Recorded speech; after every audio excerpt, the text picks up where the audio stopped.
test, but I don't always run into certain things here. I haven't had over 25 people for a while. That's better. Yeah, we've got a good group.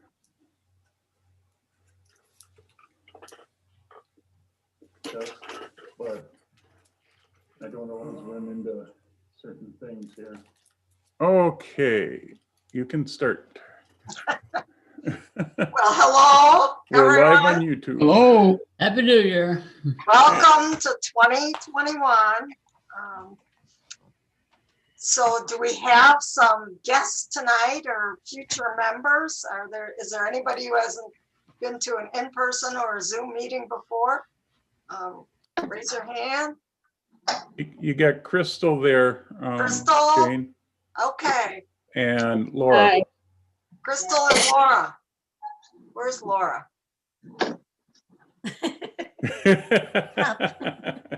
So Crystal, Yeah. tell us, what's your interest in photography? I like journalistic photography, actually. Okay.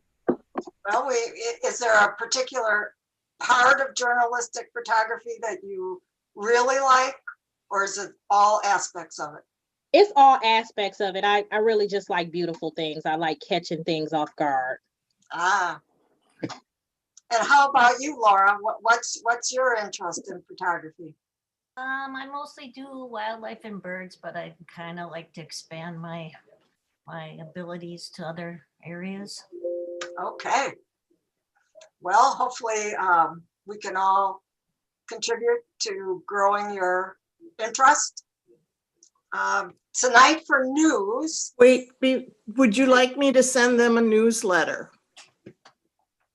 Or should I, because I don't have the email addresses for new members, but they are entitled to the newsletter for this meeting, even though it's passed. Oh, Ellen, I already sent a copy of the newsletter to Crystal earlier today. Oh, well, So- thank you. Yeah, I met her online in the Wisconsin Photography Facebook page. And so I invited her to come to the meeting. Oh, well, okay, well, that's one problem. Hi, Crystal. Hi, thank you again. I did receive that and I reviewed it. So Okay, good deal. All right. So Welcome I to the suppose group. that does bring up a question as to how we get the email addresses now that we're not meeting in person and nobody's filling anything out. Hopefully with the dues, we should be able to accomplish that. Yeah. Well, and that's the next topic. But yeah, If you did read the segue. newsletter, the board did decide that we do need to collect dues. So we're going to collect dues for this 2021 season. So that's September through July of this year. It's $20 per person and $25 for a family membership. And some of the reasons why we decided we really needed to collect them was we still have some expenses. We have Zoom expenses and we have the website expenses. Our membership to PSA is an expense. But we also realized that if we didn't collect this year, we would have no money for going into fall. So when we need to go back and rent the room, we would have no money. And we anticipate that some things will be more costly next year, assuming we could meet in person. The room rental might go up. We would have to present a COVID-19 plan to the community center. And that might mean that we need to buy some cleaning supplies. And we may now be forced into carrying our own liability insurance. So if you haven't paid your dues, please do so. We hope to have everybody paid up by the February meeting. If not, going into March, we'll be dropping you from the newsletter and for meetings, so you won't get the Zoom meeting. The next news item is our WACO seminar in March, March 6th. It's a Saturday. It's virtual. It's with Brian Hansel, who will kind of do a landscape presentation. And what is it, Ken? North Shore? Yeah, he's from Like Duluth, Grand Superior. Marie. He's from Grand Marie, Minnesota. Okay. That's where he's out of. So he'll give us tips if we want to go up there and photograph how to do those waterfalls, how to do that area. But he's really going to be talking about landscapes and composition. And Jeff, Digital Forum, that meets again at the end of the month, the date on that? Right, I believe that's January 23rd. It's the fourth Saturday of the month, from 10 o'clock till noon. It's in the newsletter for the link to be able to join it. It's free. We talk about all things photography. The first hour is general questions from the group and just general discussion. The second hour is usually a topic. I'm still working on that topic, so it'll be a surprise for everybody, including me, by that time. So, but I'll have something good. I just by want to say then. that last the digital forum was pretty interesting and lasted. We had no problem finding words and questions to discuss things either. So Yeah, nice 3 hours. yeah, Yeah, yep. It went 3 hours long instead of the normal 2. yeah. Okay. So hopefully they'll all be that way. And as we keep getting more people joining, we'll get into hopefully bringing guests on next. So, but that will take a little bit more time. But no, I think it's turning out to be a fun group of people. We're up to about 50 some people at the meeting. And then at the end of the month too, we have the Wisconsin chapter of the Photographic Society of America PSA meeting. If you're a member of PSA, you can attend that meeting. And if you're a member of the Wisconsin chapter of that group, it's not hard to become a chapter member, and they have a guest speaker. Brian, do you know who the guest speaker is this month? Let's see. It's Keith French. Keith French. Yeah. What's he going to be Talking about architectural ruins, old that's right. barns, buildings, stuff like that. So if you have an interest in that, the newsletter can tell you who to get in touch with to join. And details about the meeting as well, Jane. Yeah. So, Yeah, and anybody has questions on that, they can talk to me for PSA stuff. I'm the PSA rep for the group. And then our big thing is next month for February, we actually also have a guest speaker who's running a webinar for us, this Lisa Langell. So we're going to start our meeting in our normal format here, just like this, but we'll only have news, and we already have one volunteer for show and tell, and I think that's all we'll get through. And then you're going to have to go to a different Zoom meeting that you've already had to sign up for. So Jeff's going to be sending out a link to that. Today, is it after this meeting? Yeah, we'll get that link sent out. Yeah, probably today or tomorrow, and everybody needs to sign up. She hosts the meeting herself personally, so everybody will have to sign up for that, and we just have to log in by 7:30. So we have to end the meeting before 7:30, so everybody has a chance to, log into her Zoom account, Zoom meeting. And some of us have heard her speak before, and she's very interesting. So I think it'll be well worth everybody's time to do that. Yeah, and Ellen will put it in the newsletter too, the links. So we'll get multiple ways, because that newsletter will come out before the meeting. just before the meeting. Yeah. But the earlier you can sign up, the better. We don't want her to think that only 3 or 4 people are going to sign up for her to talk. Although she does bring in other clubs, but I'm not sure if she's going to have anybody else or not for our meeting. So we won't, Jesse Buchholz has volunteered to do show and tell next month, but we won't do a president's challenge. So we'll wait until March to have another president's challenge. So if anybody has any suggestions for March for filling our newsletter and getting them photos off to Ellen and to myself, we can discuss that, but we could also wait and maybe discuss that quickly on our February half-hour meeting. I like putting photos in the newsletter that you guys do. Number one, I don't have to write as much, and it really kind of showcases the work that you do around during these tenuous times, so to speak. And we do have a field trip coming up at the end of the month. I think January 30th should be our target date for Port Washington Harbor area. Early morning, 6 o'clock for sunrise at Cold Dock Park. Now, if you're thinking about coming, does everybody know where Cold Dock Park is? Any hands?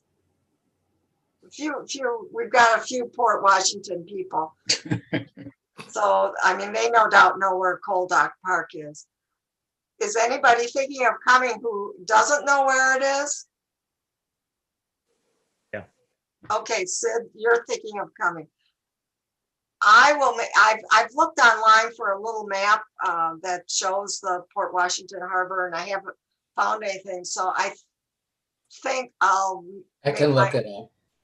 I think I'll make my own little map. Jane, they could just head towards the power plant smokestacks. They can be seen for miles. Yeah, that's a good. It's certainly it's easy right to there. pick out. Cold Dock Park has parking. Obviously, if we have snow, you're going to want to dress for the going through some snow, because it's probably not plowed to the best view of the lighthouse. From that area, we can go as a group over into the more harbor area where the boats would be kept in the summer. If people want to do birds, there have been some good birds, some good ducks there.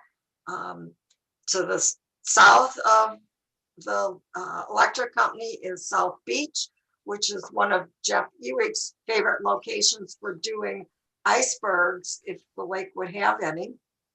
And then even north of the little harbor area, there can be some nice buildup of ice along the shoreline. So there are lots of options there, but I think we'll start at Cold Dock Park at 6 o'clock on Saturday, January 30th. So Hey, Jeff. I hope I'm not standing there alone. Hey, Jeff, any parking restrictions in Cold Dock? I don't usually get there very early, so I've never run into them. Or Well, if we have a snow event. They say you can't get in there before 6 o'clock, so that should be fine. Okay.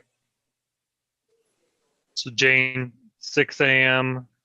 6 on the a.m. 30th. on the 30th. Cold Dock Park. And that's, Jeff, is there still construction down there around Newport Shores that limits a good view of the Yes. lighthouse? Yes. Yes. So I think Cold Dock Park is probably the best location at the moment. Unless we get a big freeze and the lake would have some ice. the picture behind me is from South Beach. It's a good starting spot. Yeah, Coldock Park, yeah. Yep. Okay. So tonight we'll go through the President's Challenge. I did not get many photos. I think everybody's through with holiday stuff, but we'll show the few that I've received. For show and tell, we have Bernard Hall and Patty Grinley. And tips and hints is going to be Ian on macro flowers. And the program is going to be how to make photo books with Ian and Ken Warning. So I have to still share my screen here to go to President's Challenge. Yep. Okay. Nothing seemed to happen. Oh, there we go. Well, I even made you co-host, so There. there it goes. So we didn't get many photos, so I threw in a couple of my own. This year, of all years, I was very disappointed that my favorite part of Christmas is the Christmas tree. And then I got this little kitten who I knew would ruin a real tree. So I did not have a tree in my house this year. I put the tree out on the deck. So it's a real tree. We put our lights on it. I bought a sleeve of plastic ornaments from Menards. And then the other night we got this snow and, you know, I had that nice reflection coming off of the lights on the tree. So I get to look at my tree through my family room windows out on my deck. And then Ken Bowman sent this one. And Ken sent this one. Are those decorations in your house, Ken? Yes, yeah, Lou likes to really decorate. She's got all sorts of Santas and everything all over the place. And then Patty Grinley sent this one, downtown Cedarburg. And another one from downtown Cedarburg. And that is all I got.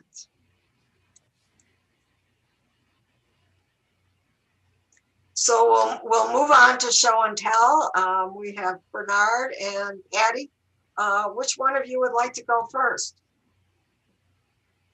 I received a few more photos than you did this time, Jane. Yeah. I mean, that's- unless I miss somebody. I mean, I try that's not to, but usual. that happens. Yeah, I'm fine going first if you don't care. Okay, let's go. Let me figure this sucker out here. So share screen. Can you see? Nope. No. Yeah, Okay. now it is. Okay, let me figure out where I put my pictures. I had them. Okay. All right, so I'm just going to run this like a slideshow. I just pulled out a bunch of pictures that are just what I kind of feel like are representative of my work. You know, I feel like I'm getting better, but you know, there's always room for, you know, continued improvement and everything. But this is just stuff I've taken over the years, and some are better than others. And I'll just run them and then we'll be good. Oh, wait a minute. What did I do? I didn't want to do that. Okay, slideshow. That was Tallulah. That's a marsh wren. That's a female red-winged blackbird. That's a female grosbeak. And those are sandhills flying over. And those are some kind of swallow. And a loon. And that's Thenba from the zoo that died last year. And the zebra, the giraffe. So I'll just let these run.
Okay, so that's it.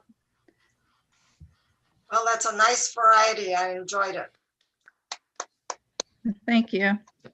Very nice. How about you, Bernard? Are you ready? Hey, yep. All right.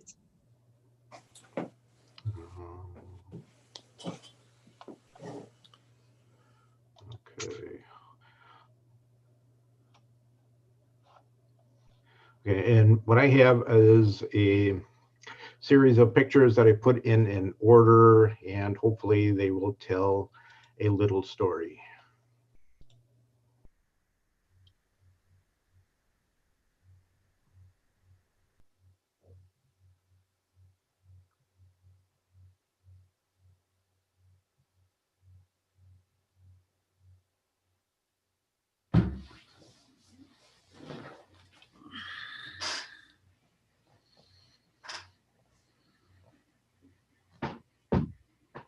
Are you getting it, Bernard? Yeah, we're not seeing anything yet, Bernard. Yeah.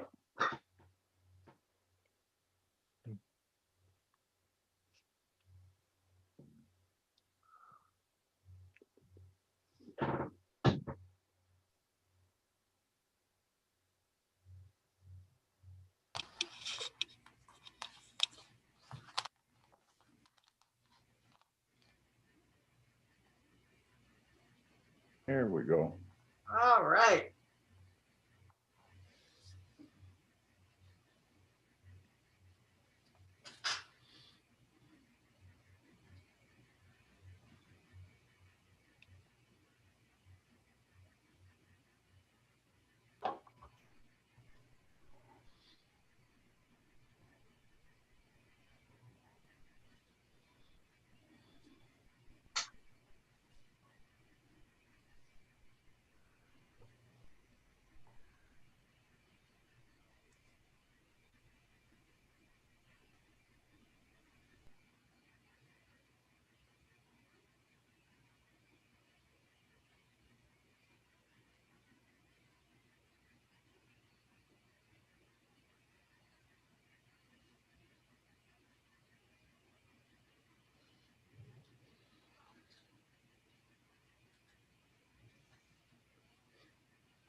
So is that all from a reenactment? Yeah. And can you tell us a little bit about the reenactment? It was up in towards Port Washington. Oh, maybe in Saukville? Yeah. Yeah, and they had done a skirmish and then do a battle reenactment. So what I was trying to capture was like reporting of what it is, kind of a combination of Ken Burns and Matthew Brady. Well, it was very interesting. It seems like it isn't worth going to war. I'm not going to do that. Thank you. Sure. So that brings us, Ian, to tips and hints. and some springtime All flowers. right. Yeah. So since the going back to like March of last year with the safer at home order and then the pandemic and everything, I've always shot a lot of flower photography, but that kind of became my main subject this year. Towards the end of the year, I got out a little bit more and shot some more urban stuff, but primarily I did a lot of flower photography. Enough so that presentation later, along with Ken, when we show you photo books, instead of just doing one year-end photo book like I usually do, this year I did a separate one just for flowers. So anyways, I figured tips and hints, I'd kind of go through sort of like how I do flower photography and tips that I've learned. I took some webinars over the summer. So let me share my screen, the right screen, hold on.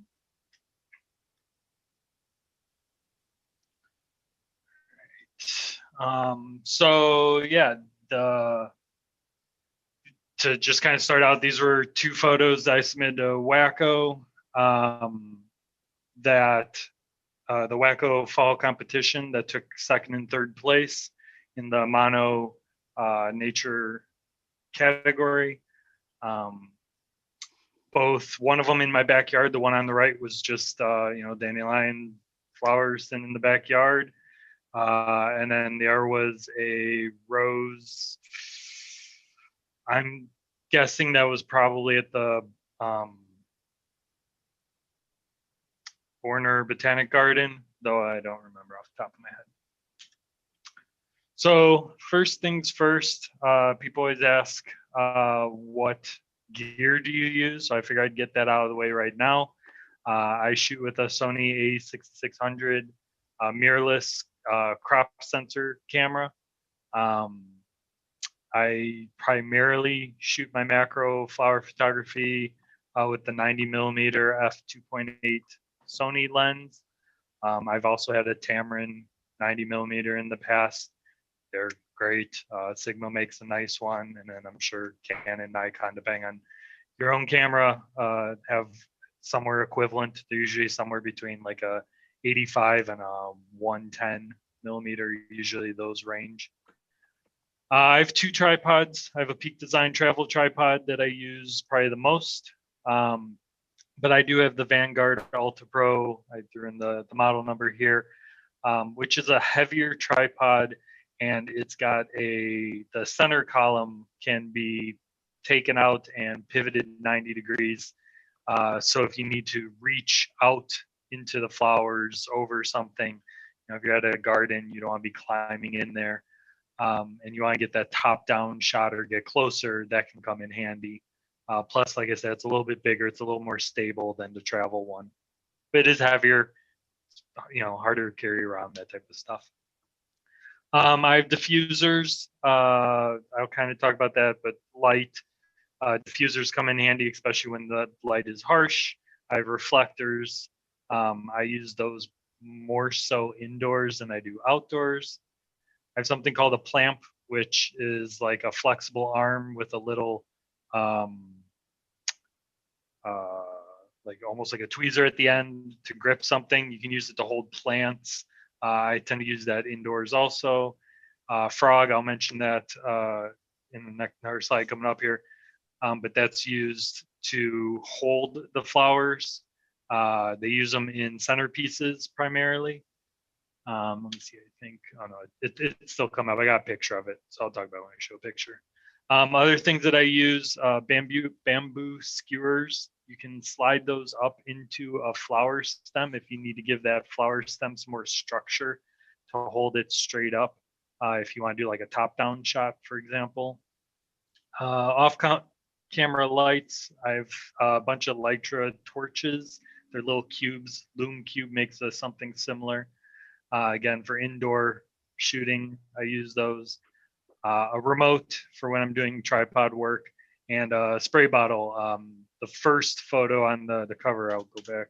The one on the right, I sprayed that flower with the water. So that's how you got the little dewdrops on there. You could get up early on the morning and hope they're there, but sometimes it's just easier to add your own. So here on the left is what the frog is. So it's a little thing about the circumference there is maybe about the size of a quarter, with a whole bunch of little spiky pieces in there. And you just shove the base of a cut flower into there and it'll hold it. So it comes in handy. I've got a picture coming up of kind of my setup when I shoot indoors. Did some the other day just to mess around.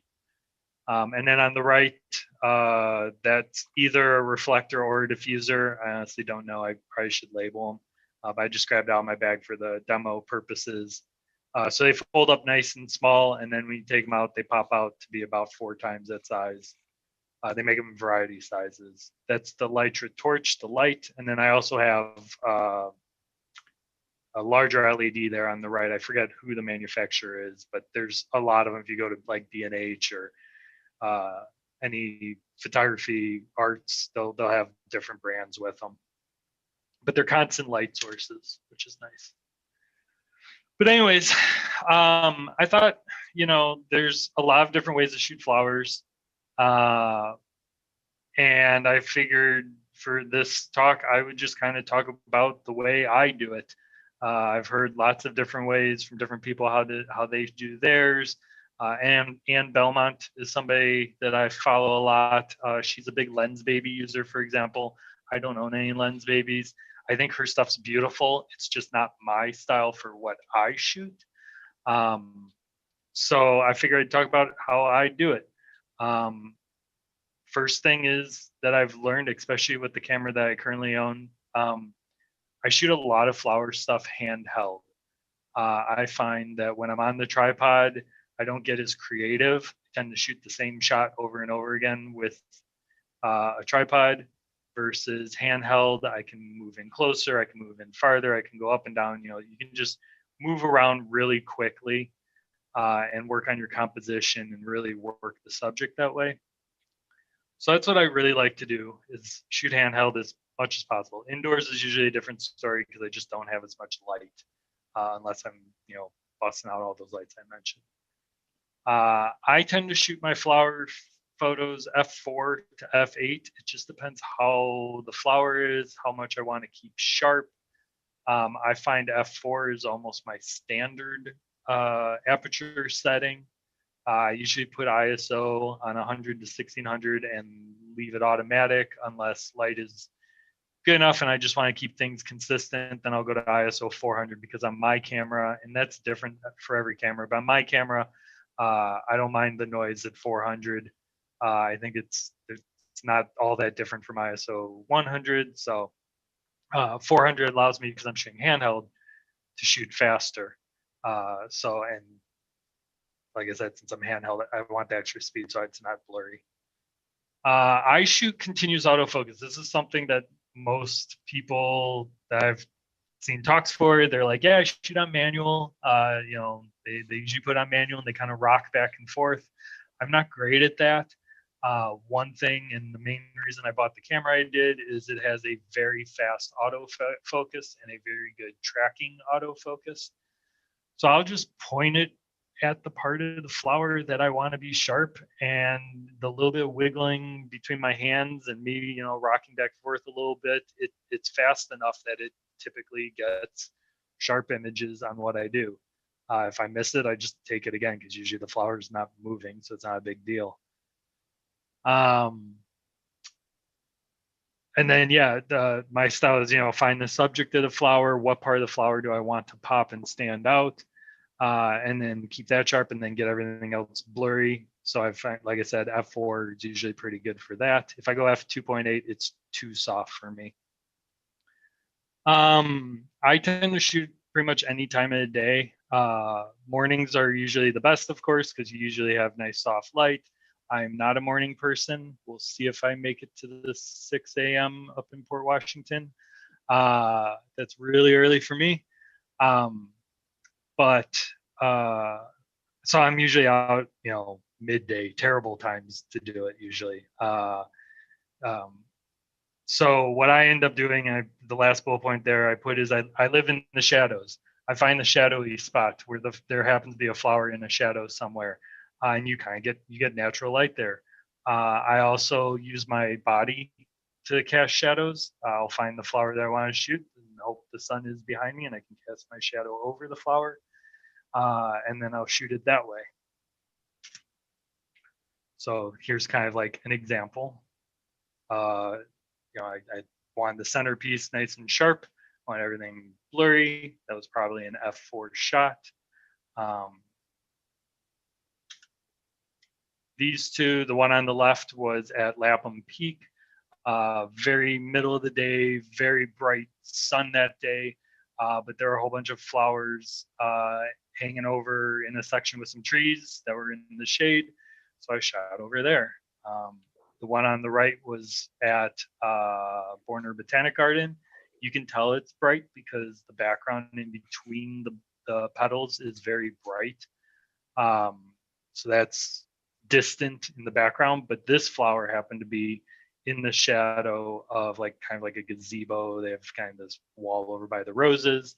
It's a teeny tiny little flower, but it was in the shadows. So that's where I tend to focus gravitate. That's one important. Other things, other tips. These are some of the big ones. Is slow down. It's really easy to move around, shoot a flower, take a snapshot, and move along. I can, if I really want to, I could probably just stay in one place all day without really moving. If there's a lot of flowers around me, I'll just shoot those flowers right there, and really just work and find different angles and find the right flower. Each flower is unique. That's one thing that I like. So if I want to try to find the most symmetric ones, or maybe I want to find some damaged ones that are a little unique, have some character, you just kind of got to slow down to really find those.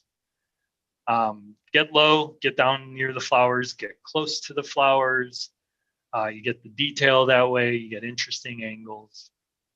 I kind of touched on exploring the subject. Standard composition rules can apply, put in a top third, that type of stuff. But at the same time, I love center composition when it comes to flowers because of the symmetry aspect. So I'll do plenty of center composed square crop images like the one that I have here. And then I mentioned earlier tripods for low light. Indoor setup.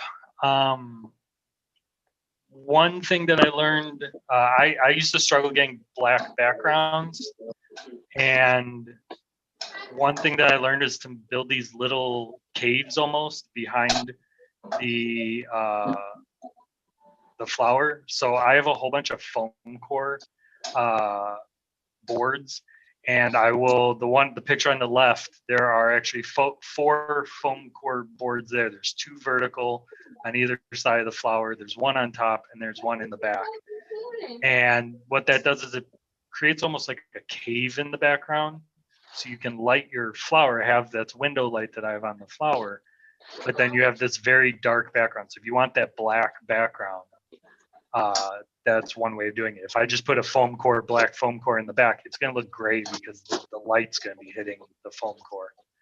So that's how you kind of get a dark thing. You can do it in different shapes. You can make kind of a triangle back there, but I've found recently the setup in the photo works best.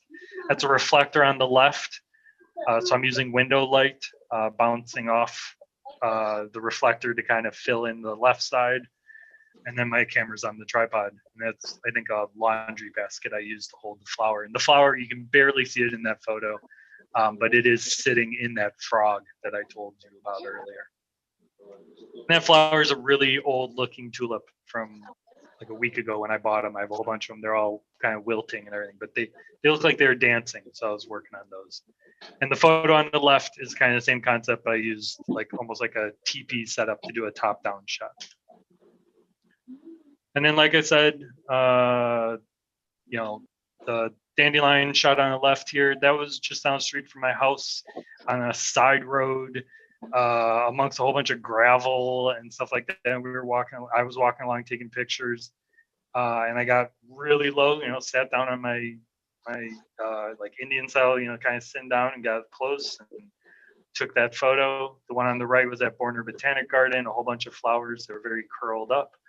I really had to work at those, get different angles because they were pointing downward. So I'm almost shooting straight up at that one and just find neat angles with the petals, blurring part of the flower.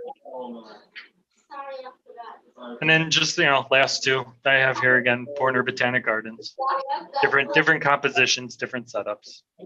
So I think that's my 15 minutes. So does anybody have any questions for that? I kind of blew through real quick.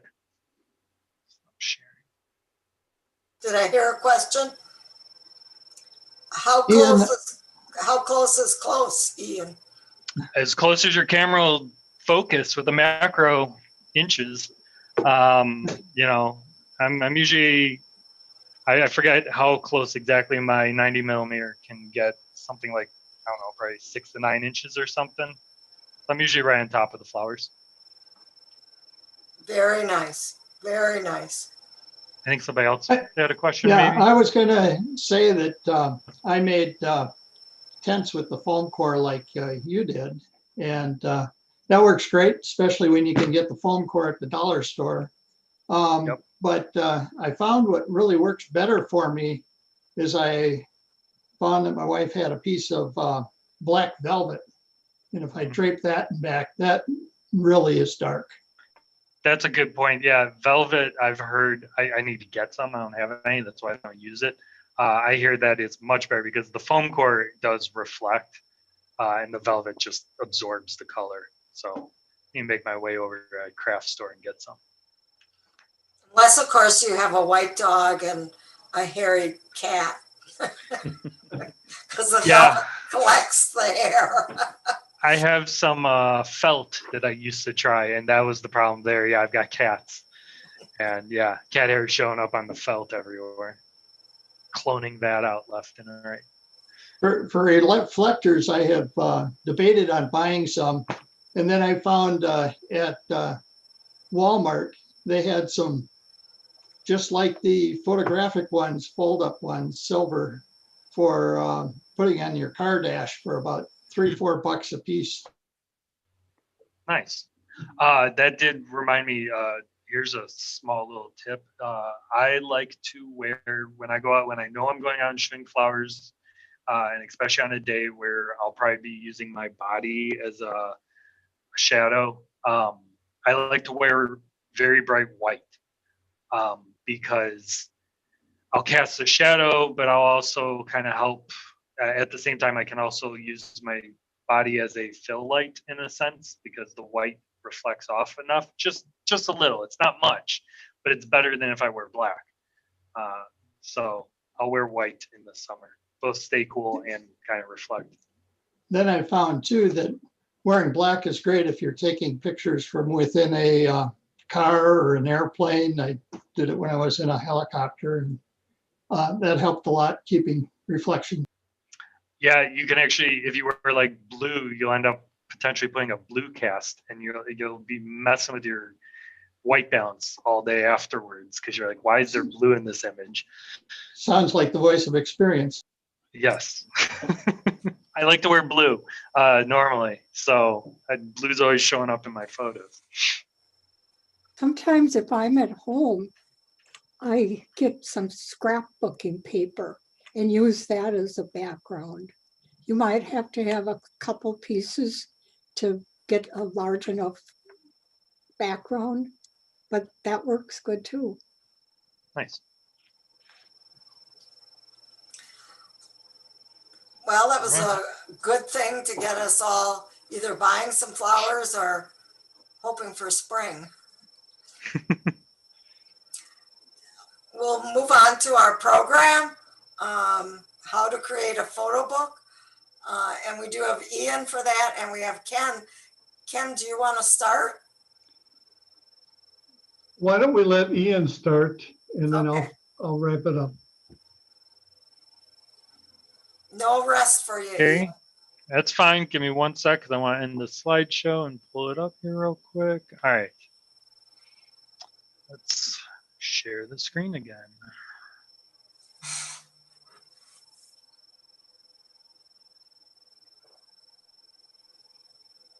Okay. So I have been doing photo books now for myself going on like 10 years, 11 years. I started, the first ones I ever did were just Apple photo books. They don't even do that anymore. It was using their old photo software. It was pretty simplistic and the quality was okay. And then at some point, a couple years in, I wanted to upgrade. I wanted to make a better photo book. And I looked around at a lot of different companies, one of them being Blurb, which I think is what Ken's going to talk about. I actually ordered these paper samples from Blurb. But while I was waiting for those samples, I did more research and I stumbled across a company that at the time was called Adorama Pix. They've now rebranded that part of that division of their company to be called Printique. And they do a whole bunch of things. You can do prints, wall decor, you can see it here on their website, calendars, everything. But I use them for their photo books. And specifically the ones that I'll talk about are their hardcover books. They do have, here we go to books.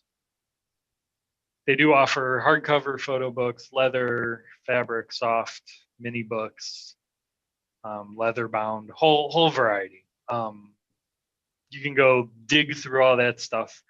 Primarily what I wanted to show today was how I make it, so you kind of get an idea of what the software is like. But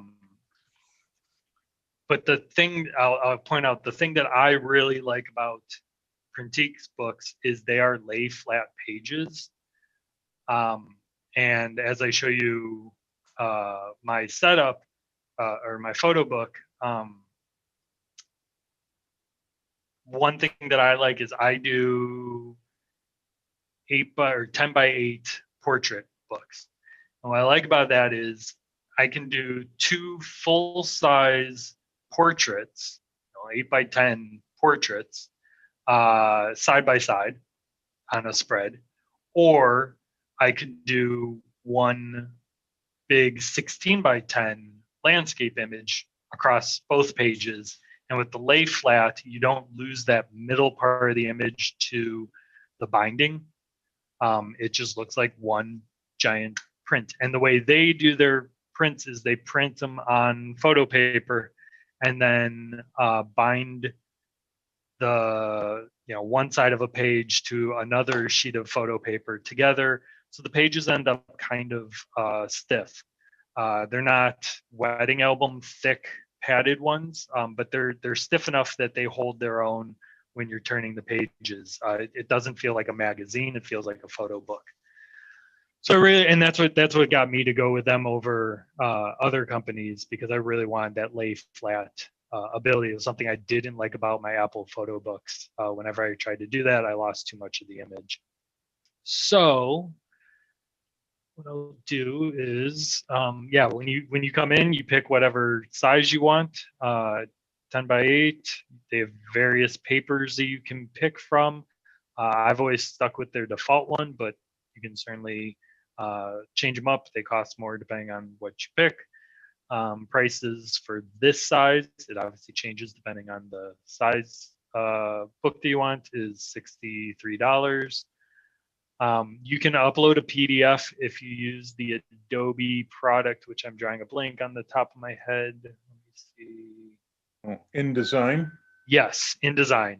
Yeah. I actually dabbled with it this year. I did the free trial and then realized I wasn't in the mood for learning how to do InDesign. So I went back to their built-in one. But InDesign, you can do everything you want and then just upload it. So if you're really into that, you have that option. Otherwise, you can do create book. Give it a second. It's usually pretty quick. No, there we go. And they have a whole bunch of templated books that you can start with if you want. So if you need some ideas, they got a whole bunch out there. And you can click on and preview them. There we go. You guys see their layout. Oh, I picked like the most boring one in the world. There you go. So different styles. Or you can just do a build your own. It'll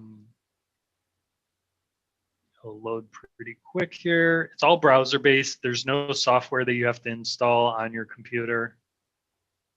You upload your photos. I usually upload them directly from my computer because I'll edit them on Lightroom and then I'll export them. Pretty big file, pretty big sizes since I know they're going to print up to 16 inches in length. But if you have your images at all these various sites, you could also pull them from there. I'm just going to click proceed to edit here even without photos just to show you what a blank book looks like. So that base price includes 20 pages. That's left, right being one each. So 20 pages plus the cover. Blank one's totally blank. And then I'll flip over to mine. I have it open here in a separate tab to see one with pictures. Actually, I'll just do it now. Just click. Here it is. Here it is. Okay. So this is the flower one that I put together for this year. And you'll have all your flowers that will come in. This will be totally blank. You're looking at the cover and the back. You can add text if you want. You can do, like I said, full spread images that eat up both the left page and the right page. And since it's a lay flat, you won't lose anything in the middle. But one thing that's nice is you can do things like, I'm just going to click add a spread. It'll give me a blank page. And then you could just drag a picture over if you wanted, and it's free form. You can drag it around the page wherever you want it. You can click on the little corners and resize them if you want. You can do things like add a shadow, add a border. There's properties if you want to get really technical as far as how many pixels or whatever up and down in size. You can rotate it if you need, although you can also rotate just by grabbing it. And then you can even zoom the photo within the little box. And then you can pan it. There we go. So if you want to recompose it, you can do that, and then you can move it around. But one thing that's nice is they have layouts. And when you click on layouts, you can do things like how many photos do you want in your layout? And you can say 1, 2, 3, 4, or 5 or more. So say you want 3 photos. They have a whole bunch of templated ones. You can just drag one of these templates over. And now everything's nice and square, already set up. And then you can go back to your photos, grab your photo, drop them in there. And then you can, like I said, like I just did, you could come in here and you can pan it, and then you can adjust it as you need to. Maybe you want to zoom in on it more. However you want to do it, you can mess with it there. You can change these after the fact. You might want to change the layout. You can change it to a different one. You can do that. You can change the background colors of your pages. I tend to make mine all black.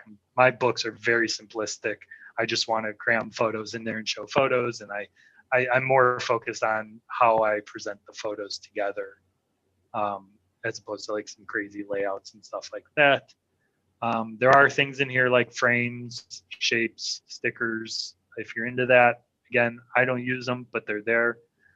Text, I only use text on my cover. But if you wanted to put blurbs about what you put in there, you can certainly do that, or title each one. You can do that.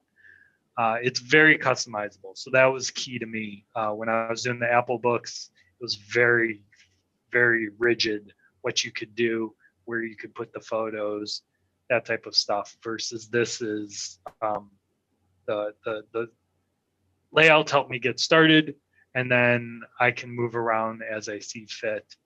One nice thing is you can, let's see, trash this one. when you're done with your photo book, when you've done all this, and you can, so I had, one thing I'll kind of point out is I added the spread. So that just added another set of pages. So that first book I showed had 20 pages. This one that I finished with ended up with 34. So you can just keep adding pages. They charge you more for each one. I think it's $2 a page. As you can see, my book ended up at $90. So it can add up after a while, but you're getting a good quality book out of it, which is really nice. When you are done putting things together and you want to kind of review it, you can do a preview, and it kind of builds this dynamic.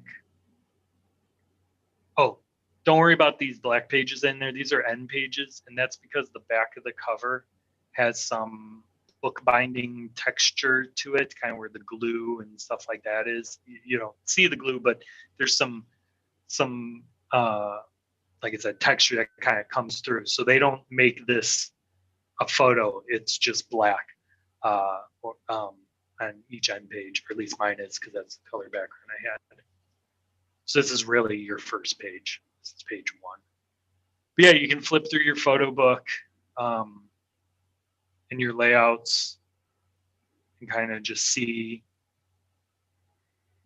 It's not loading. It takes a sec, probably because I'm sharing, doing double duty, but see how your book came out. And as you can see, I use pretty, like I said, simplistic layouts, but I just want to get all the photos kind of in there together, tell my own little story that way. And since it's for myself, it's pretty much like memory things. And then I go back on these every year. It's kind of neat to look back. I also use these when Wacko comes around. It's like, all right, what photos do I need to grab? What can I grab? I go look at my photo albums real quick. Trying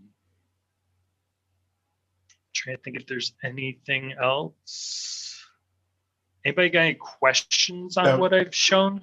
Brian has a question. Yeah. When you were starting out, I think I saw that there was an option to import from Lightroom or do something with Lightroom. Do you know what that is? Can you use the book module and use the book module in Lightroom and then export into this? Let's see. I've never used it because I'm such a control nut that I export all my photos the way I want to export them at the sizes that I want to export them at. And some of my photos are small, so they have to get blown up anyway. So I've never tried it. It looks like it uses the cloud, Lightroom cloud photos. So you'll authorize your Lightroom account, and then it'll pull from Lightroom CC, not Lightroom Classic. Yeah, okay. So when you export these files, are they JPEG or TIFF or what? I export them as JPEG. I export, since I'm doing at most, what is that, 16 inches wide. I probably export them at 20 inches on the long side. So they're bigger than what I necessarily need. Okay. And then crop them down if I need to. I'd rather they be exported bigger than, I don't want to let Printique, I mean, they seem fine, but I don't want their software controlling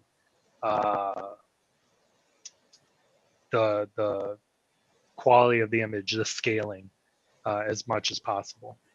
Is there a shipping cost? Yes, I believe there is. I don't remember. Let's see. I don't remember offhand. Usually, so one thing is, if you're interested in them, I recommend getting on their mailing list because they run a lot of promos. Right now, I know for a fact, because I think they emailed me like an hour ago. There's a 15% off site-wide, but that probably ends like today or something. They're always running different deals. Over the holidays, there's like a 25% off site-wide. Sometimes there's deals just on books. Sometimes there's deals just on prints.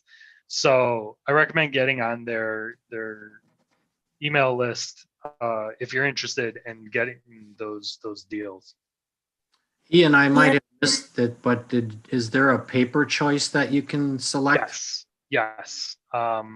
right at the beginning here, when you first go to books and you pick, a hardcover book or whatever book you want.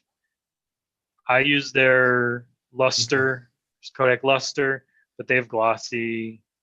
I'm not sure why some of these are grayed out. What have you been using? I've just been using the luster. The luster? Default. Yep. It's a nice, middle. It's not glossy, so you don't have like the crazy reflections.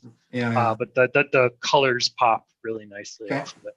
And they may be grayed out because of the sizes that you chose Oh, also. yeah. No, my other question is it like printing? So if you add a spread, you're basically adding 4 pages? I'm What do you trying mean to by- figure. Yeah. So like this? Yes. Yeah. So if you do a spread, that's 2 pages. Okay, but what goes on the back? Well, so let me What's- see where I'm at. You, Okay, here. Nope, I was just getting to it. So hopefully it's showing the yellow daisies right now. Yeah. Yellow and white daisies. So on the back of the left side is the right side of this page. So you're going to get 20 pages by default. Okay. And then when you Okay. get to the last page, this one, so this is the last page of my book, the left side, the other side of the left side is the spread before it. And then the right side, it's just black. Because this is their Okay. end. They have end pages on both the start and the finish. Because again, this piece, the part that says Printique, is the other side of that page is the back of the book. And there's going to be some glue texture, that type of stuff. Okay, so you could have 22 pages. I'm approaching You can have as it- many pages as you want. You're Yeah. paying for it. Right, but it's got to be sort of, so you can't have 21 pages. Right. It's going to be an even number. Okay, so it is sort of like the printed piece used to be. I've spent a lot of time doing that, so I was just trying to wrap my head around how they do this. It's a very nice, very simple-ish kind of way to do it, but you said you could just upload PDFs also, right? Yes. If you're using, what was that, Adobe InDesign? Is that what it's I've called? used InDesign for more than 15 years, so There you go. You could do I am- InDesign then. I understand it. Yeah. Now, You do a tutorial because Yes. years ago, what I did use Adorama, Mhm. and they actually had a spreadsheet that you could download to Photoshop. Because I did a couple of things where I kind of built it myself. And then they actually had their lines in there of, where you would go into their, where they'd cut you off. Which brings me to that warning that you were getting on the side when you were in your preview mode of Yep. so it was saying that objects off to the edge would maybe be cut off. So But- two things for you real quick. PSD, I mentioned InDesign, but you're right. There is a Photoshop template also. So if you want to do it in Photoshop, there is a Photoshop template. I've never used these, so I can't speak to how well it works, the process, but I just know that they do accept them. For the warning, yes. So I have these elements in the trim area, and that's because if I shrink this down, probably hard to see, especially because my background is black. So they give you other warnings as well when you've gone through, you've seen. Yeah, there are warnings. Blank or something. There are warnings about trim area. There, you kind of see that while I'm dragging it. It's probably not huge, but there's a safe area and a trim area. Okay. So they do kind of warn you about that. I've never had a problem with it. I make sure that somebody's face, I usually, my photos usually have a little bit of breathing room in them anyway. So if they trim a little bit off of it, I'm not noticing that somebody's head got cut off or something. So it hasn't been a problem for me. If you're really concerned with it, you know, like this photo, I wouldn't care because if it trims it a little, you're not going to notice. It's not going to be a big deal. It's all blurry anyway. I don't know if I may have gotten rid of them in this photo book. In years past, I've done spreads exactly like what I'm showing here, but I did leave a black border all the way around it. So smaller. If you go into their layouts, sometimes their layouts will have ones that have a border. Oops. One photo, like this one. So see how it leaves a black border around the single image. Oh, I didn't mention it. There's spreads one. So I mentioned spreads. Here you go. This is what I'm really looking for. Full page spread that has a black border around it. So they have spread layouts and they have page layouts. If you just want to lay out for a left side or a right side, you do the page layout. If you want a layout that covers both sides of pages, you can do that. Again, it's all free form, so you could change this after the fact however you want it. But the templates that they have built in cover both. Does that answer your question, Jane? Yeah, sure. Anybody else? Make sure I save Ken time. My wife made a book not too long ago, and she used Snapfish, which really all of the elements are pretty much the same, but I don't think that the software was laid out quite this nicely. And I don't think the choices of paper and stuff was quite as high end as this. And they do have the same type of thing. You get on their mailing lists and they'll have half price books. They'll have books, free pages. If you want additional pages, they're free or something like that. Anyway, there's a lot of options. It's, like I say, it's pretty similar to that.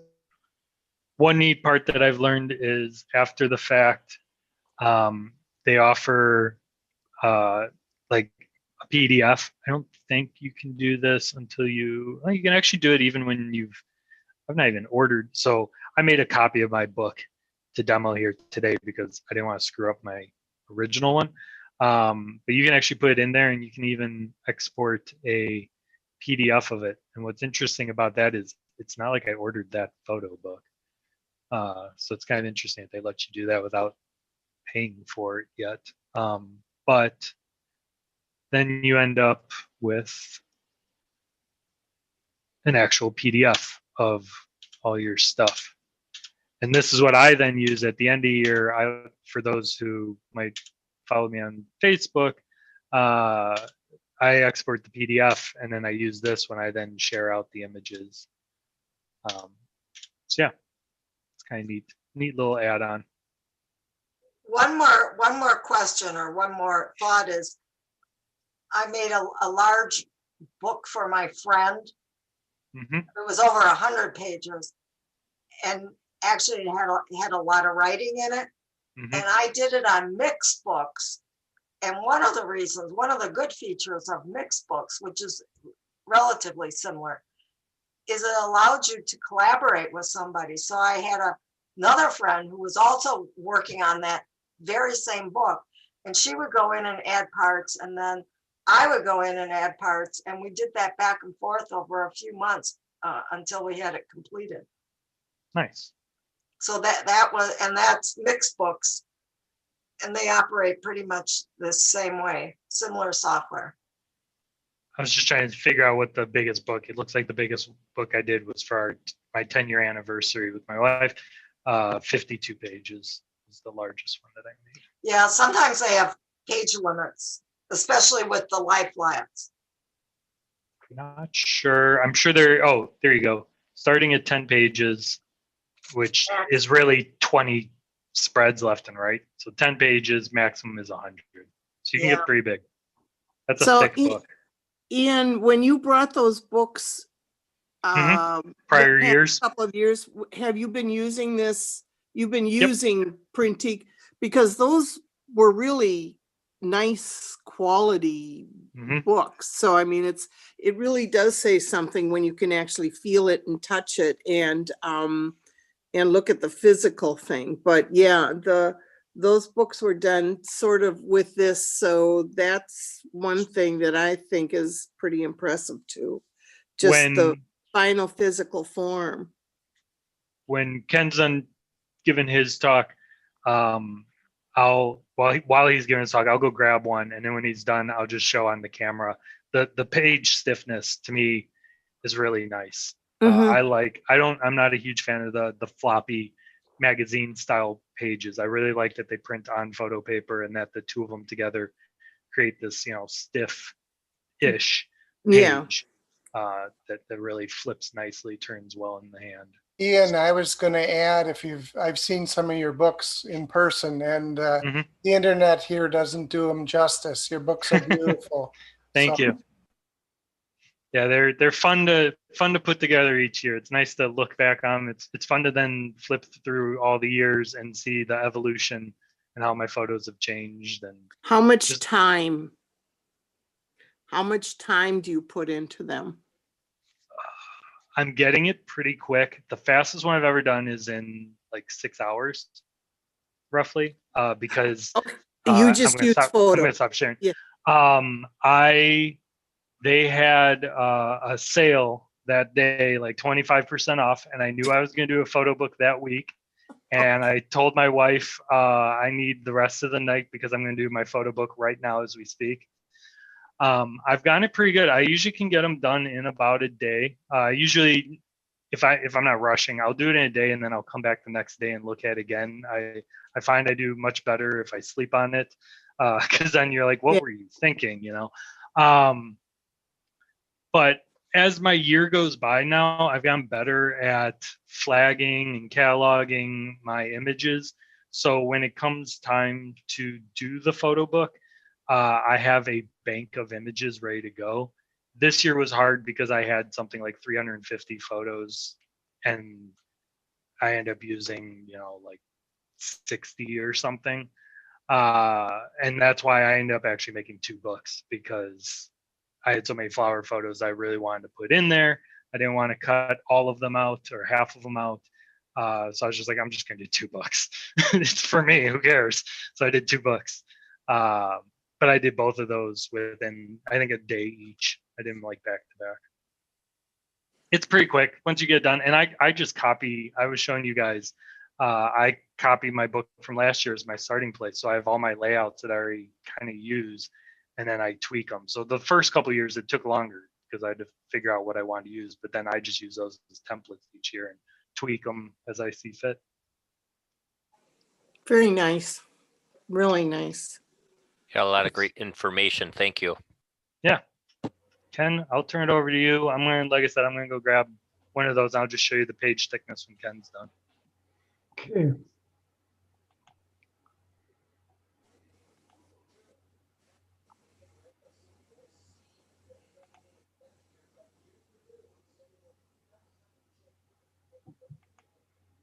All right, I'm going to start out with I use Blurb because I wanted to use Lightroom and do it on my PC rather than through the internet. All of these books were done last year, 2020. They're all part of my good use of time during COVID. So I made a book from my trip to Italy with 72 pages. Iceland was 92.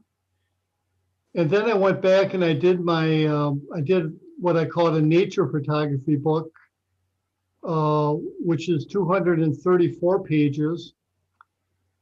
And then I did a family book, 160 pages, Ken Warning and Family. And then for my cousins, I broke that book down into my grandfather on my mom's side and my grandfather and grandmother on my mother's side. So those 2 smaller books I made to give to my cousins, and then the bigger book which has all my family, is 160 pages with a fair amount of text to it. So Wow. that's all done through Blurb.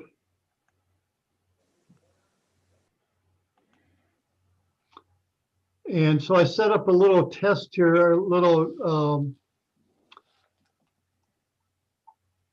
a way for me to show you guys how Blurb works. Now, Ellen did send out to everybody a procedure, kind of little procedures on how to use Blurb. And when I first started doing these books, I kind of went by the seat of my pants on these things.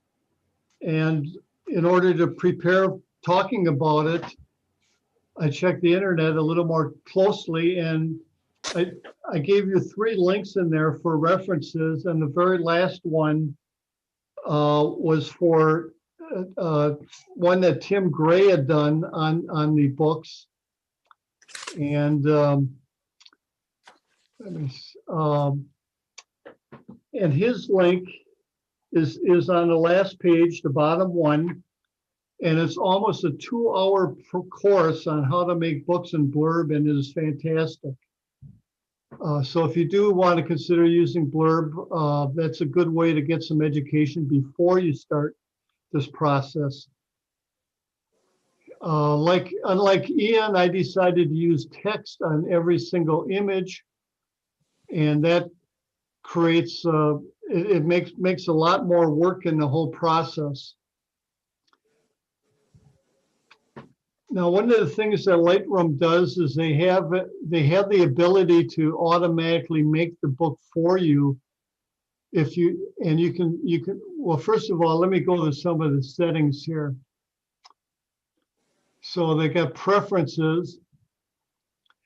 So you can do your default book is zoom to fit or zoom to fill. I went with zoom to fit, and I'll show you why. You can start your books automatically, and that's maybe a good way to get started, because you can always change things after the fact.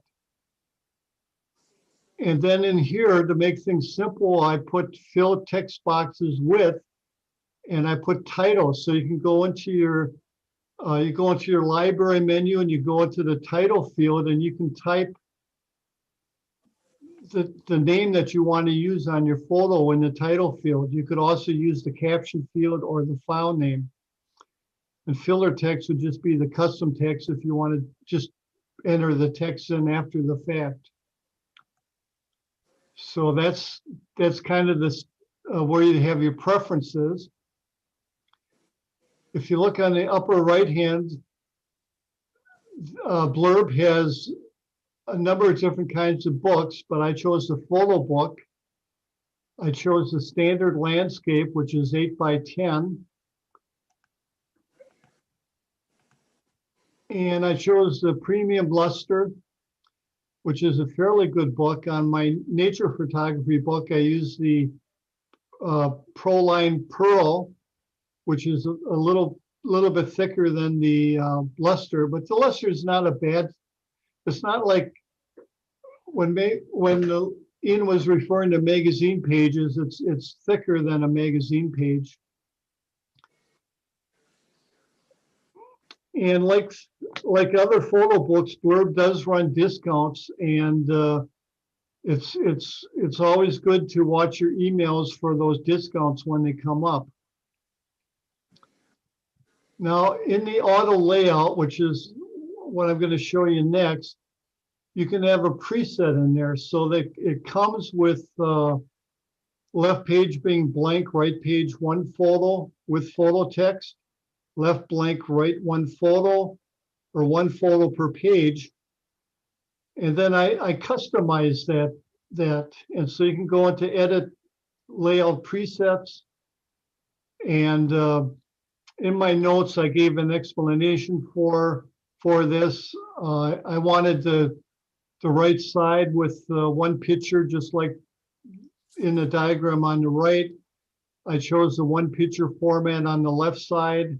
I chose the photo to fit. I put add photo text. I chose the font. I chose Calibri 12 point. And that's what I used. And with Lightrooms, you're using collections for this. So I had to create a collection. I put in, for this test tonight, I put in 29 photos. And because I have it auto layout, I'm going to show you what happens when you do an auto layout.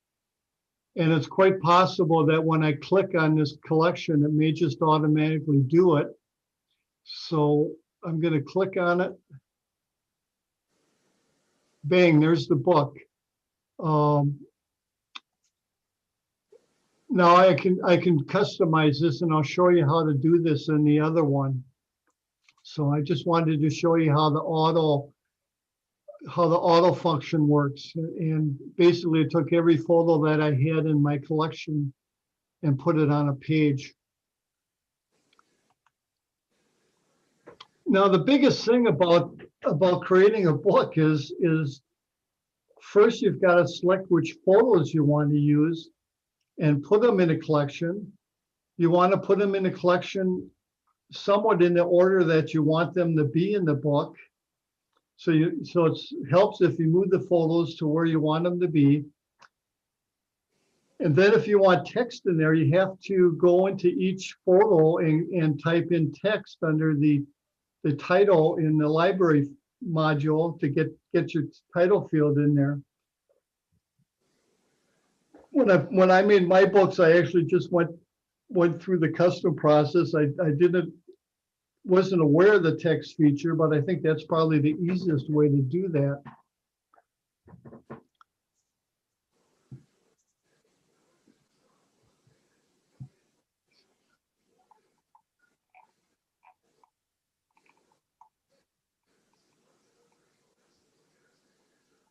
Okay, let's see. So I wanted to show you the reason I did the photo to fit instead of the photo to zoom, fit to zoom type of thing.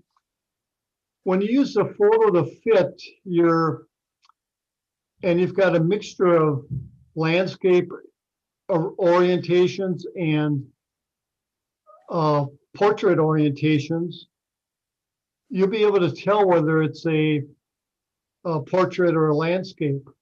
So if you look at this image here with the middle one with the fish as a vertical, with the bird with the fish with a vertical, you can tell it's a portrait.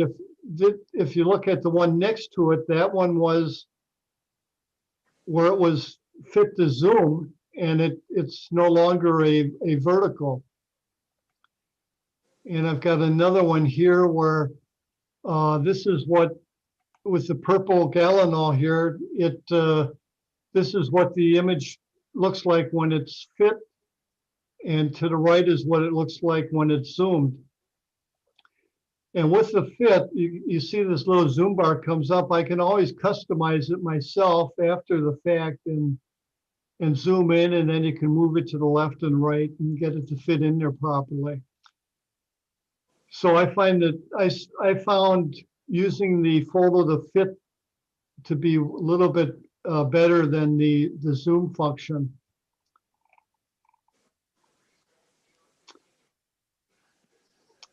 Now let me go back to this other one here. Once you have your image, even some of your images in the book, it's better to go ahead and create a save book right away. So if I click on save book, I can give it a name. I'm just going to call this one Florida 2. And it's going to be inside the collection that I have. I hit create, and now I've got if you look on the left-hand side, you see the book module underneath the collection that I had. So I'm going to go back up here to the first book that I set up.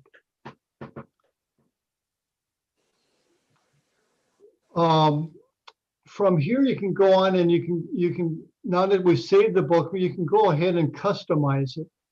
So if you want to have two photos per page, 3 per page, 4 per page, or a 2-page spread, you can do that.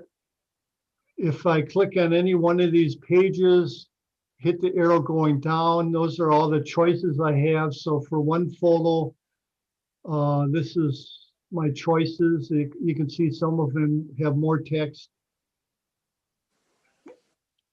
We've got 2, 3, 4 multiple 2-page spreads, multiple versions of it.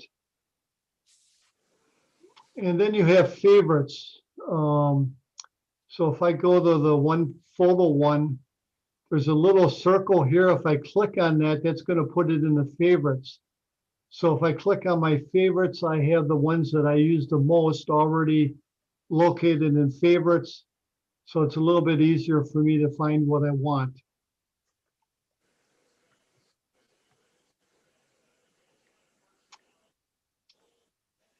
So if I go at the bottom here, I've got some blank ones just to show you. So this is the 2-page spread like Ian had in his books. And if I take this and drag it up, it fills the majority of the 2 pages. If you see this little black mark with the exclamation point, that means it's slightly under the resolution that they prefer to have. So they prefer 200 points per inch. And this one came in at 168, but it will generally work out pretty good. For portraits, sometimes I prefer to have, if I want to have more than 1 portrait per page, this is the one that I like to use a lot. So I can come back over here and I can put this one up here, bring this one up next to it. If I have 2 landscape that I want to have, I can use this one here, come in and put this one underneath it. This one I see the text, this one I don't. Oh, by the way, there's different views on here. So what I'm looking at now is the full book view. They also have a 2-spread view or a single page view.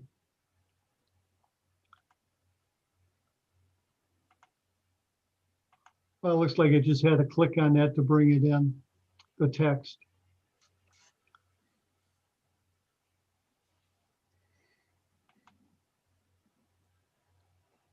And you can make these things bigger if you want.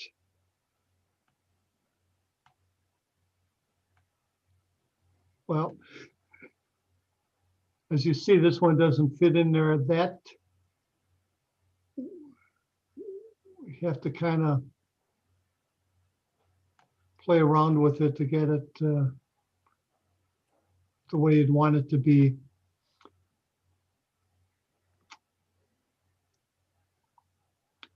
The other thing you can do is you can add pages. So I basically just can right click and I can put add a page, and it basically added the similar template that I had in there before. And like I said, I can go here and I can change it to a 1 slide or whatever I want. This is a 3-picture frame. And so I mean, it's the same type of thing. You can put 1 photo there, 1 below. And you can fill them in that way, or a lot of times I did 4 photos per page.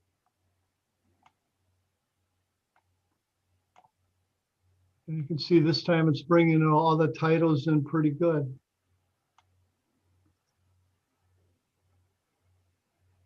The other thing they do, you do get a little discount if you let them have their blurb advertisement on the end page there.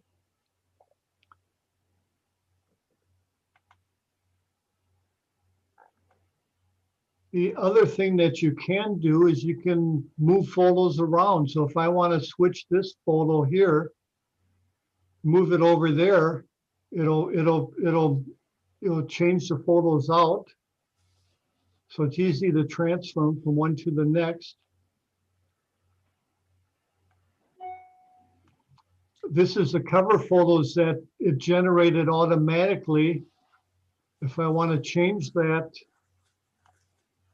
let's say I wanted this photo on the cover page, I can do that and put that on the cover page. And it keeps track of your photos. It tells you how many times your photos are in the book. And as you see, all the photos, well, there's one that's not in it, but I selected all those photos for that. You can put page numbers on the book. The only book I did that with was my family book.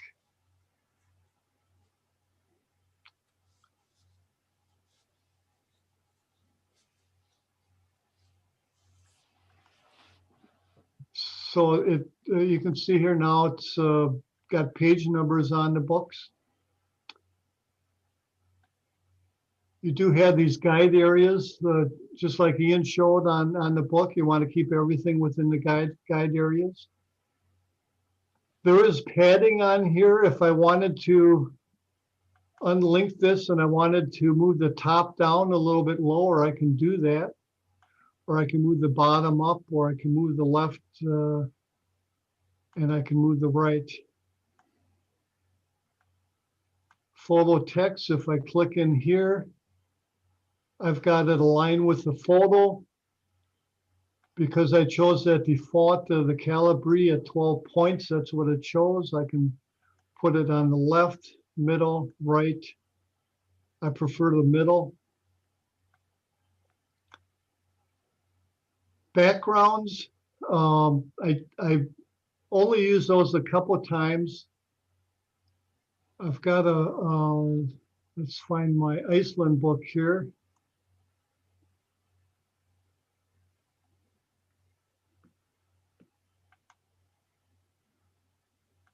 And what I did on that is Ken, sorry, I have a question about the text.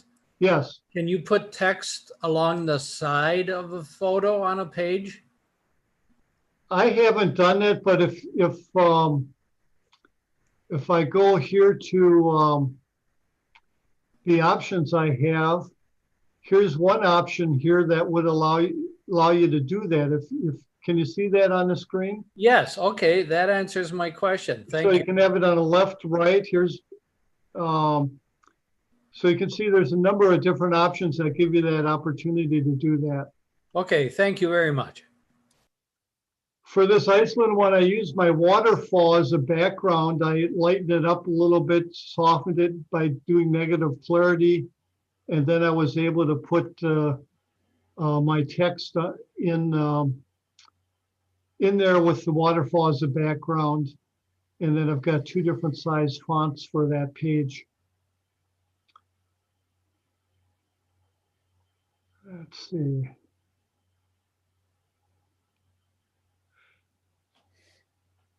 Let's go back to my playbook here. And you could change your background color. I mean, you've got it at white, but you could have a different background color. Yes, I have it as white. If I click on that, well,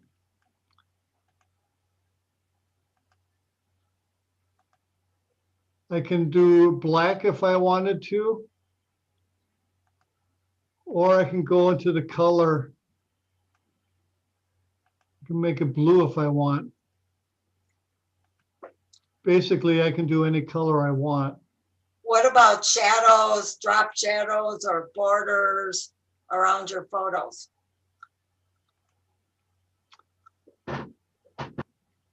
Let's see here. I know there's a border that I can put around it.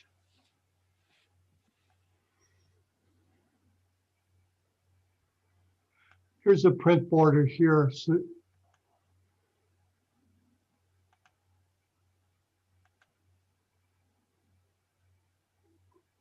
no, that didn't fit very well, did it? Well, let's see what happens here. You have to end up, I don't know how it would do that with a portrait. you'd reframe that box so that it would be tight with your photo. There's a way you see the handles on the box? Oh, I see what you mean, Yep. Jeff. Yep. You get it that way and then you can recenter the photo. All right. So I can do a border. I'm not sure about the shadow dropping. I don't think so. Yeah, I don't remember.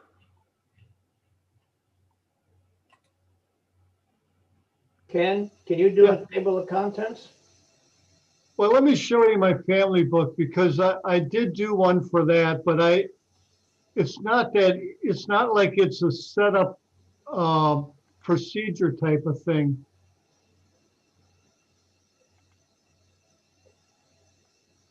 So I got cousins, I got my sister, my wife, my kids, my dad, my grandpas and grandmas. So on this page here, oh, that's not it. Let me.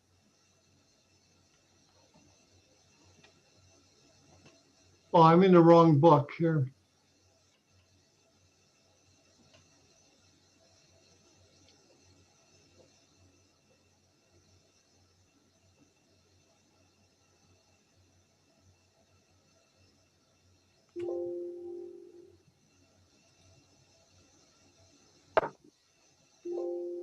Looks like you wrote a novel there, Ken. Well, that's.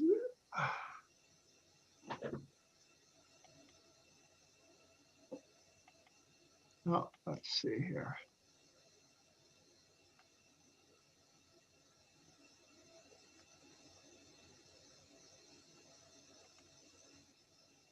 I'm guessing that was more than 6 hours. Oh, yes. In fact, oh, wait, that's not the book. That's why it's trying to make a book out of everything that I had in that section. Here we go.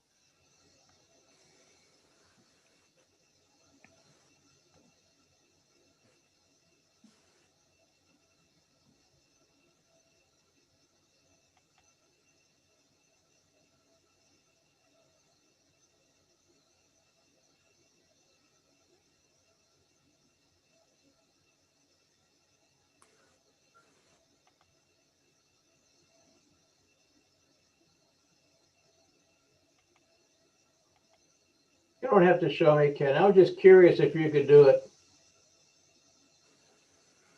Well, I could and I did, but I can't show you because the book's still loading and it's seems to be, as you can see, not everything's showing up here.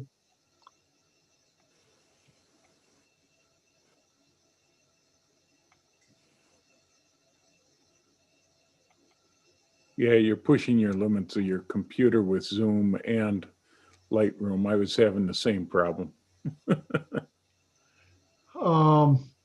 So then when you're all done making your book, is there anything that tells you that you've made some gross error that you're not seeing? Is there any kind of? Yeah, well, so anyways, you've got your blurb book, but you can also do a JPEG. And so if I go down to the bottom here, I can now export book to JPEG. And that'll put it in it'll save it as a book and it'll have all your photos, each individual photos with all your titles and everything in it. You can also, let's see, if you want, you can also do a PDF. But with the PDF, it's one continuous file. So you don't get the separate pages like you do with the JPEGs. So in fact, let me go to,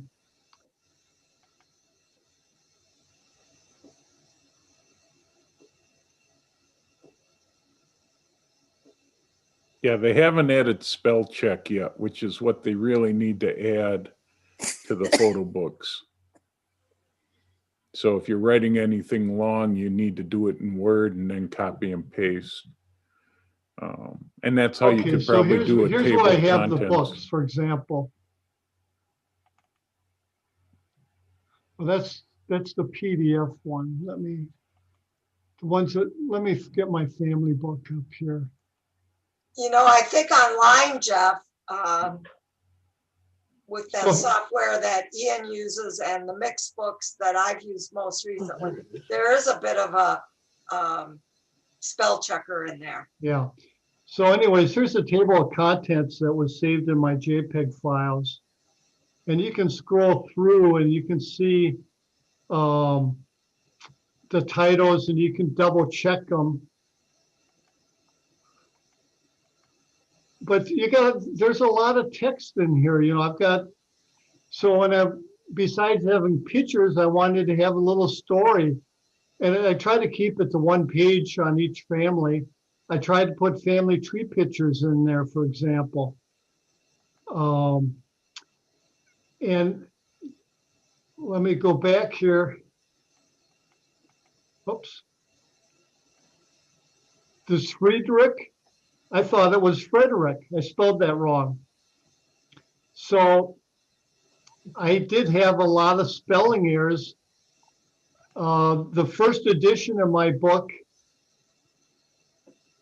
I mean, I spent hours, I spent days on the book, and I had it printed, and I got it home, and I saw all the errors I had in there. So I had to do a second edition of the book. Fortunately, I only had 2 of those printed, one for me and one for my sister. The other books worked out pretty good, the smaller books.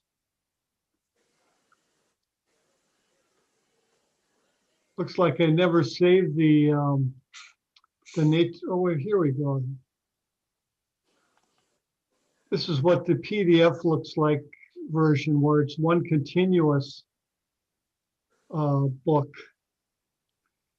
And what I did, like here for petrified forest, I actually did a Google search for petrified forest and copied and pasted it in. So that does help with some of the spelling. But I mean, and I did that to every time I put in a little bit more information. I used Google, and I did some of that with the family stuff. And I tried to, in the family stuff, I did some of the things in Word, and then I would do a spell check on it. But when it came to names and things, I really struggled with some of the names.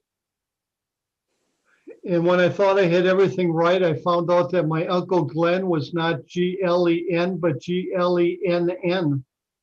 So I had to go back and correct that.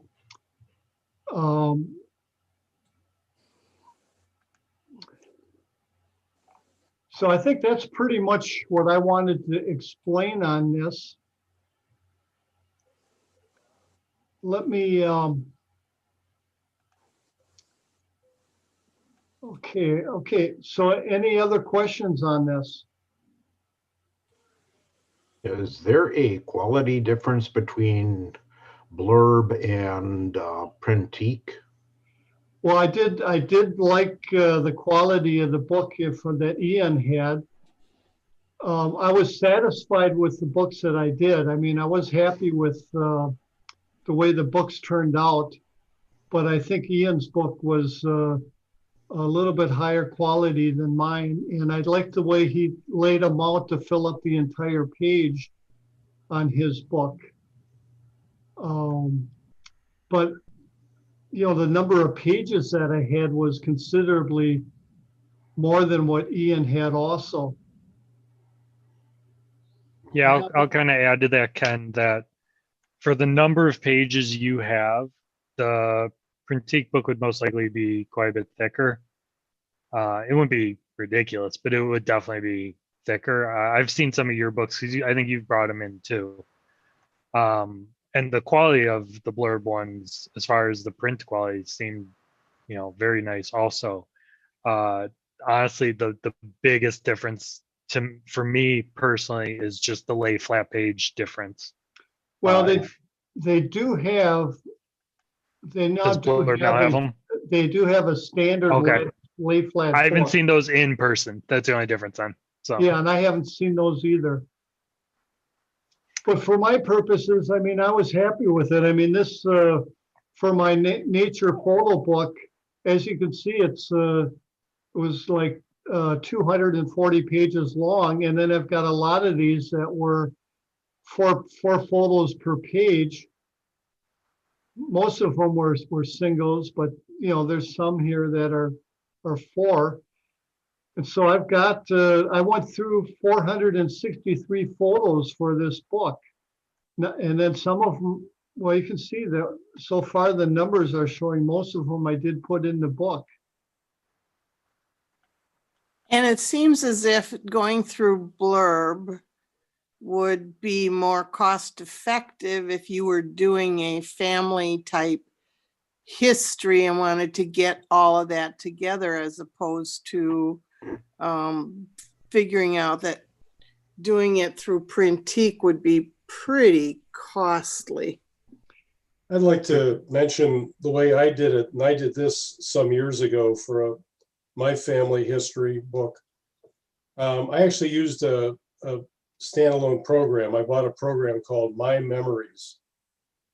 And within that, it offered a lot of the features like Jane was talking about, and you could, it was real nice to work with.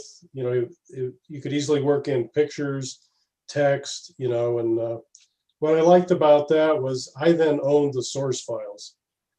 And so then I could upload them to any, book producer, and I used Mixbook. I've used Mixbook for a lot of years, like Jane had mentioned, and I've had really good success with them. So I just liked being able to own the entire content, to develop it independently, and then upload it to a printer that I was satisfied with. So it's just an alternate way to go. Instead of developing it, in the cloud, you could do it then on your desktop, and you then own the whole thing. Just another way to approach it. Yeah, and that's basically what you're doing with Blurb here. And like I said, you can go ahead and save them as a JPEG or a PDF. Most print book companies would probably use a PDF, and they probably would use your JPEGs too if you wanted to go that direction. Yeah, My Memories just offers a few more options, Ken, than what. Yeah, and that's all. Right, and this is based, and like I said, most of what I've been doing have been photo books, and then I did do the family book. And what's nice, I mean, Blurb did do a decent job with it, and I've got 5 kids and a sister, so that's and her niece.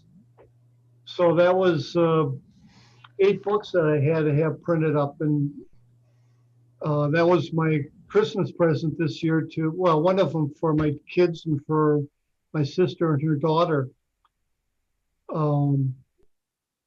So far, I only have 1 book each of the ones that I like with my nature pictures and other photography trips.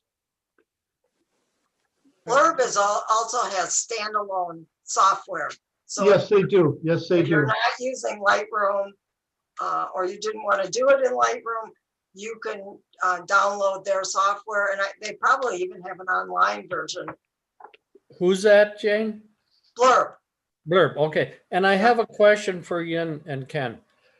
If you did a PDF book, is there a way to insert on a page short video clips? Make a book? Yeah, to make a book, but on a particular page, if you want a little video clip to click on, is that possible? I don't It- think so because you're gonna print the book. Well, Yeah, I'm thinking if it was just, on a computer.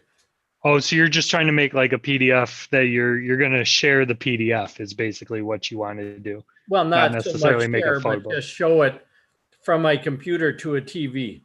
It'd be kind of like a PowerPoint. Yeah. You could do an interactive PDF, but then you would have to create a place for that link to go back to. Or I've been experimenting with, obviously in the newsletter, the interactive PDFs.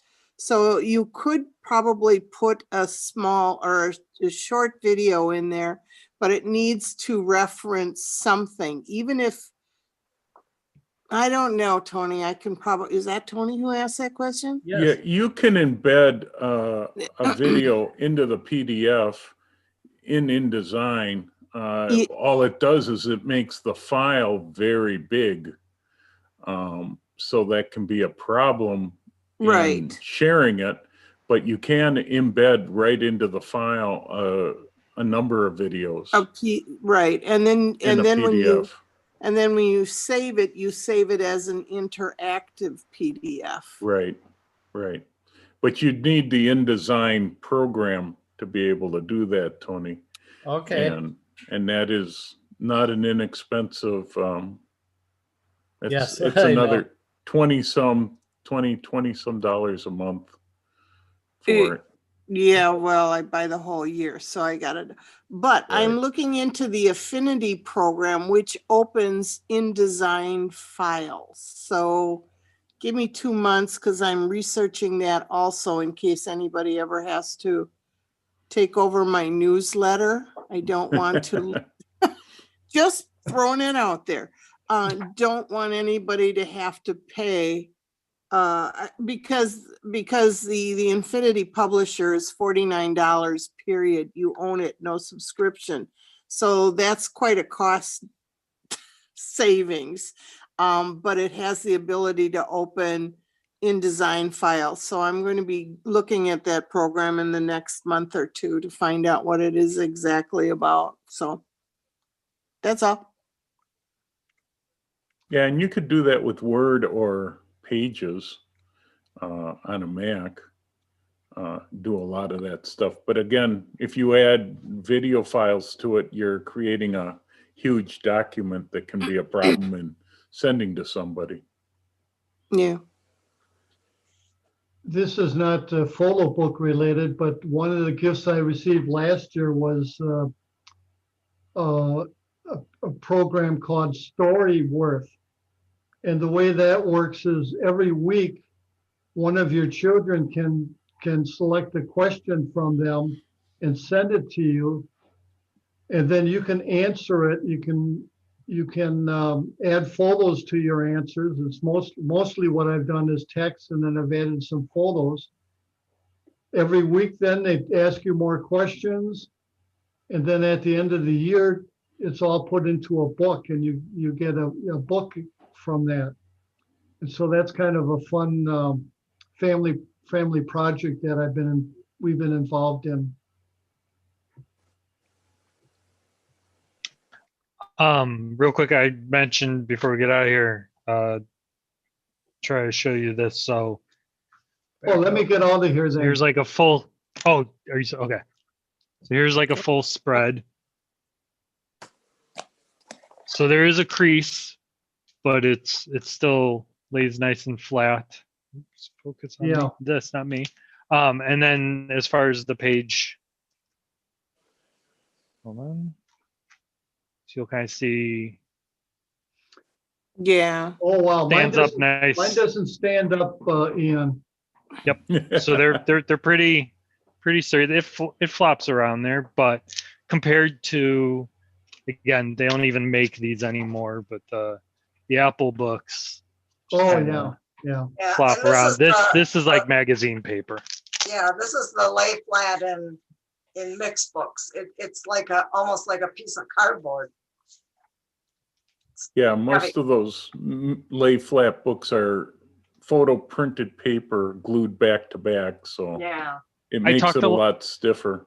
I talked a lot about the texture on those first pages. So this is what I meant as far as it's the book binding from the cover comes through. So that's why your very first, when you first open, this is my other book that I made. Yeah. When you open the book, it's going to be a black page. You don't get charged for those. They're just filler pages. And then you open the book up and you get to your page.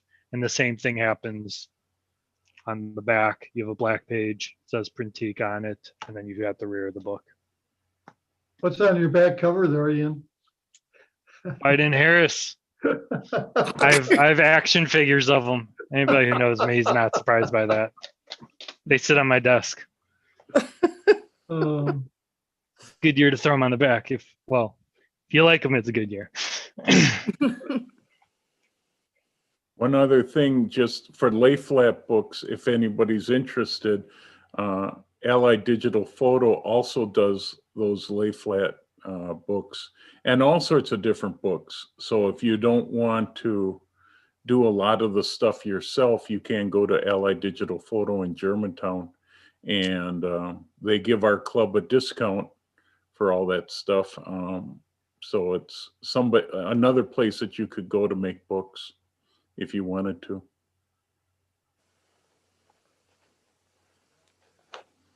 I believe you can make your own file and take it to them too. Right. Yeah, I was gonna mention that Brian mentioned owning your whole thing. I slightly touched on it, but I didn't talk about much because I've never done it. But I mentioned the PDF and the InDesign templates. Ultimately, you're just uploading a PDF to Adorama if you want to go that route. So you, in theory, could use something like Lightroom. It's not as integrated as Lightroom or as Blurb was there, but you could upload a PDF if you really wanted to. I just have no experience with it. So. I like the PDF. It's kind of cool because it's kind of like our newsletter. We can share it with a lot of people really quick. Yep.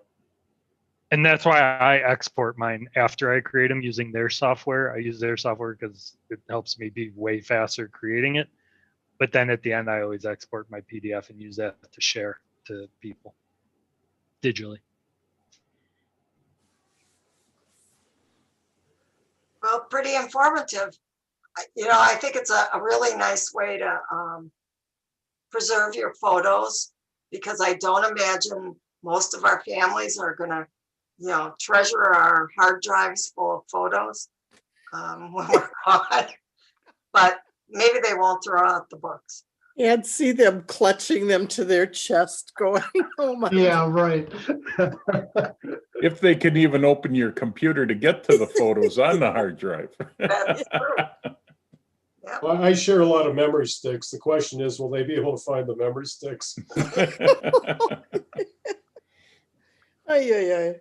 Well, I think the books are a good medium though. So I mean, one of the previous ones I showed you how to share photos on your phones, and the books is another way to share. And I think it does make it easy for your family members. And, when you have at one time I had over 250,000 photos in my computer.